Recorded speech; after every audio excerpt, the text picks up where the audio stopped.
శ్రీ గురుభ్యో నమః. జ్ఞానలక్ష్మి యూట్యూబ్ ప్రేక్షకులందరికీ కూడా స్వాగతం. ఎవరికైనా కూడా సూర్య భగవానుడి యొక్క అనుగ్రహం ఉంటే గనక జీవితంలో పొందాలి అని అనుకుంటున్నటువంటి లగ్జరీస్ కానీ భోగ భాగ్యాలు కానీ ఇవన్నీ కూడా చాలా చక్కగా పొందగలుగుతారు.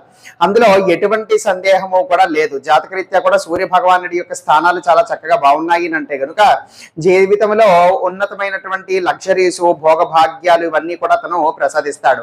అదే విధంగా ఒకవేళ ఇప్పుడు నేను చెప్పబోయేటువంటి యొక్క యంత్ర ప్రకరణలో ఆ యొక్క సూర్య భగవానుడికి సంబంధించినటువంటివి. ఈ యొక్క యంత్రం ద్వారా మీరు అద్భుతమైనటువంటి అదృష్టము, మీరు పడుతున్నటువంటి కష్టాలు, ఇబ్బందులు, బాధలు, ఇంట్లో ఏవైతే సమస్యలతో ఇబ్బంది సతమతం అవుతున్నారో అవన్నీ కూడా తొలగిపోయి జీవితంలో ఉన్నతమైనటువంటి స్థితికి రావటానికి, మంచి పొజిషన్కి రావటానికి, మీ యొక్క దురదృష్టాలు అలాగే ఇవన్నీ కూడా తొలగిపోయి అదృష్టాలు మాత్రమే మీకు వచ్చేటువంటి యంత్ర ప్రకరణ నేను మీకు ఈ యొక్క రోజు తెలియజేయబోతున్నాను. ఈ యొక్క యంత్రం ధరించి నేను చెప్పబోయినటువంటి సాధన ప్రకారంగా దాన్ని పాటించి చేసుకున్నట్లయితే గనుక అద్భుతమైనటువంటి అదృష్టమో మరియు సుఖకరమైనటువంటి జీవితమో, ఇబ్బందులు కష్టాలన్నీ కూడా తొలగిపోయి ఉన్నతమైన స్థితికి చేరుకుంటారు. అటు ఆర్థిక పరంగా కావచ్చు, సుఖ సంతోషాలు కావచ్చు, ఇంట్లో సఖ్యత కావచ్చు, ఇంట్లో పరిస్థితులు కావచ్చు, అవన్నీ కూడా మారుతాయి. మరి దీనికి మీకు కావలసినటువంటి ఏమిటి అంటే గనుక మొట్టమొదట భోజపత్ర కావాలి. నా యొక్క గత వీడియోల్లో చాలా మందికి నేను చూపించి ఉన్నాను, లేదంటే చూడండి. మనకి ఈ యొక్క భోజపత్ర కావాలి. దీంతో పాటుగా ఈ యొక్క పసుపుతో తయారు చేయబడినటువంటి పసుపు గింజల యొక్క జపమాల కావాలి. ఆన్లైన్ లో మనకి అవైలబిలిటీగా ఉన్నాయి. ఒకవేళ తెలియనటువంటి వాళ్ళు గూగుల్లోనో ఆన్లైన్ లోనో హల్దీ మాల అని చెప్పి కొట్టండి. హల్దీ అంటే హిందీలో పసుపు అన్నమాట. ఈ యొక్క హల్దీ మాల అని చెప్పి కొట్టినట్లయితే మీకు అవి వస్తాయి అన్నమాట. మరి ఒరిజినల్ లా కాదండి, మరి ఒరిజినల్ కాదేమో అని అంటే ఏమి మాత్రమో కూడా పర్వాలేదు. ఆ యొక్క పసుపు రంగులో ఉన్నటువంటి ఆ యొక్క గింజలతో మీరు ఈ యొక్క జపం అనేటువంటి చెయ్యొచ్చు, పనిచేస్తుంది. ఏమాత్రం కూడా ఇబ్బంది అయితే లేదు. అర్థమైంది కదా? ఇప్పుడు నేను ఆఖరణ చూపించబోయేటువంటి ఈ యొక్క యంత్రం ఏదైతే ఉంటుందో ఈ యొక్క యంత్రాన్ని 2 భోజపత్రాలు తీసుకోండి. ఆ యొక్క 2 భోజపత్రాల మీద కూడా ఈ యొక్క యంత్రాలు అనేటువంటివి మీరు వేయవలసి ఉంటుంది. దేనితో వేస్తారు? పసుపు తీసుకుని దాంట్లో చక్కగా నీళ్లు అనేటువంటివి కలిపి చక్కగా కలుపుకొని దానిమ్మ మొక్క లేదా దానిమ్మ చెట్టు దగ్గరికైనా కూడా వెళ్ళొచ్చు ఒకవేళ ఉంటే గనుక. లేదంటే దానిమ్మ యొక్క మొక్క. మనకేం కావాలి అంటే దానిమ్మకి సంబంధించినటువంటి పొల్ల కావాలి. ఆ యొక్క పొల్లతో ఈ యొక్క యంత్రాన్ని వెయ్యాలి. కాబట్టి దానిమ్మ మొక్కో దానిమ్మ చెట్టో ఏదో ఒకటి చూసుకోండి. చూసుకున్న తర్వాత దాని నుంచి విరిచి ఒక పొల్ల తెచ్చుకోండి. దానిమ్మ యొక్క మొక్క కానీ చెట్టు దగ్గర నుంచి కానీ ఆ యొక్క పొల్లతో ఇప్పుడు పసుపు ముద్ద తయారు చేసి పెట్టుకున్నారు కదా, దాంట్లో ముంచి ఆ యొక్క పొల్లతో ఆ యొక్క యంత్రం అనేటువంటిది వెయ్యవలసి ఉంటుంది 2 భోజపత్రాల మీద కూడా. మరి ఇంకా కళ్ళకి కనిపించేటువంటి అంత డార్క్ గా రాకపోవచ్చు, కానీ మనకి కళ్ళకి తెలుస్తోంది. అది ఆరిపోయిన తర్వాత దాని మీద ఆ యొక్క ముద్ర అంటూ అయితే మనం వేసామో అయితే అన్నట్లయితే కనుక ఏమాత్రమో కూడా పర్వాలేదు. అర్థమైంది కదా? ఇదే పసుపులో వీలైతే అవకాశం ఉంటే చంద్రం కూడా కలపచ్చు, అంటే కొంచెం గంధం కూడా కలుపుకోవచ్చు. లేదు అని అంటే కనుక కేవలం పసుపుతో మాత్రమే చేసుకున్నా కూడా ఏమాత్రమో కూడా ఇబ్బంది లేదు. అయ్యింది కదా?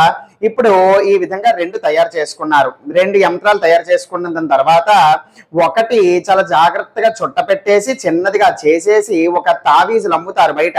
ఒక తావీజులో మీరు ఇముడ్చుకుని మూత వేసేసి దానికి కాస్త అగరబత్తులతోనో దేనితోనో ధూపం వేసి మీ యొక్క చేతికి గాని మీ యొక్క మెడలో గాని కట్టుకోండి.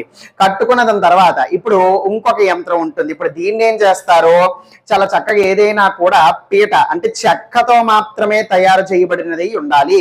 చెక్కతో మాత్రమే తయారు చేయబడినటువంటి దాని మీద ఈ యొక్క యంత్రం అనేటువంటిది పెట్టండి. అంటే సాధారణంగా మన ఇళ్లలో మనం పూజలకు వాడేటువంటి పీటలన్నీ కూడా చెక్కతో తయారు చేయబడినటువంటివే. కాబట్టి ఆ విధంగా ఉన్నట్లయితే కనుక ఆ యొక్క పీట మీద యంత్రం పెట్టుకోండి. పెట్టుకున్న తర్వాత ఒక పువ్వు అనేటువంటిది ఏదైనా ఒక మంచి పుష్పం అనేటువంటిది పెట్టండి. ఆవు నేతితో స్వచ్ఛంగా ఒక దీపం వెలిగించి పెట్టుకోండి. ఈ విధంగా పెట్టుకున్న తర్వాత అప్పుడు నమస్కారం చేసుకొని మీ యొక్క కష్టము, మీ యొక్క ఇబ్బంది, మీ యొక్క సమస్య ఏదైతే ఉందో అవి తొలగిపోవాలి. నేను జీవితంలో అఖండమైన ఐశ్వర్యం కావాలి అని అంటే విపరీతమైన డబ్బు సంపాదన కోసము, డబ్బుల కోసం నేను ఈ విధంగా చేస్తున్నాను. లేదు అని అంటే ఆర్థిక పరిస్థితి కోసం చేస్తున్నాను, లేకపోతే ఇలాగ నాకు ప్రమోషన్ రావాలి, జీవితంలో ఇంకా ఉన్నతమైన స్థితికి చేరుకోవాలని ఏ ఉంటే అవన్నీ కూడా చాలా చక్కగా చెప్పుకొని ఇప్పుడు నేను చెప్పబడినటువంటి ఆ యొక్క హల్దీమాల, ఆ యొక్క జపమాలను వాడి మీరు జపం చేయాలి. చేయవలసి ఉంటుంది.